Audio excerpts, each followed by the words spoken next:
बात बांग्लादेश की। बांग्लादेश में बगावत के तख्तापलट के 10 दिन हो चुके हैं, लेकिन हालात अभी भी पूरी तरह से शांत नहीं हुआ।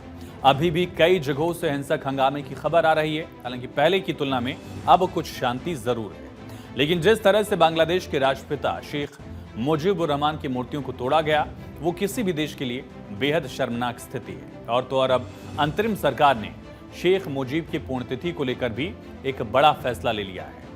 बांग्लादेश में शेख मुजीब की पहचान पर हमला किया जा रहा है, उनकी मूर्तियां तोड़ी गई, उनकी तस्वीरों को फाड़ा गया।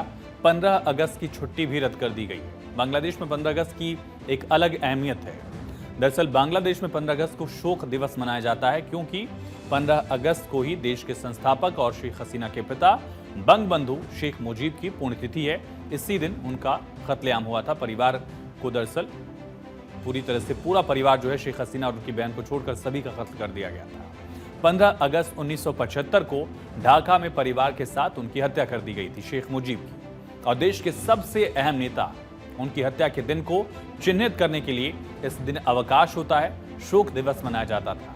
लेकिन ऐसे में राजनीतिक विचारधारा अलग होने के बावजूद राष्ट्रीय अवकाश को रद्द करने पर कई राजनीतिक एक्सपर्ट्स भी हैरान हैं, क्योंकि इसे बांग्लादेश की सबसे अहम नेता की पहचान को खत्म करने की कोशिश के तौर पर देखा जा रहा है। हालांकि एक दिन पहले ही पूर्व प्रधानमंत्री शेख हसीना का देश छोड़ने के बाद पहला स्टेटमेंट भी आया।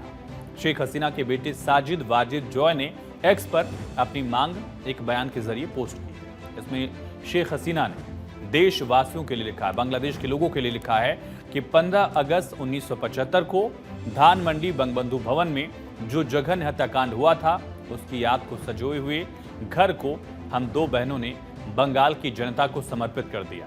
एक स्मारक म्यूजियम बनाया गया। देश के आम लोगों से लेकर देश विदेश के नामचीन लोग इस घर में आ चुके हैं। ये म्यूजियम आजादी का स्मारक था। उन्होंने कहा कि मैं आपसे 15 अगस्त को राष्ट्रीय शोक दिवस को उचित गरिमा और गंभीरता के साथ मनाने की अपील करती हूँ। बंगबंधु भवन में पुष्पमाला चढ़ाकर प्रार्थना करके सभी आत्माओं की मुक्ति के लिए उन्होंने प्रार्थना की अपील की।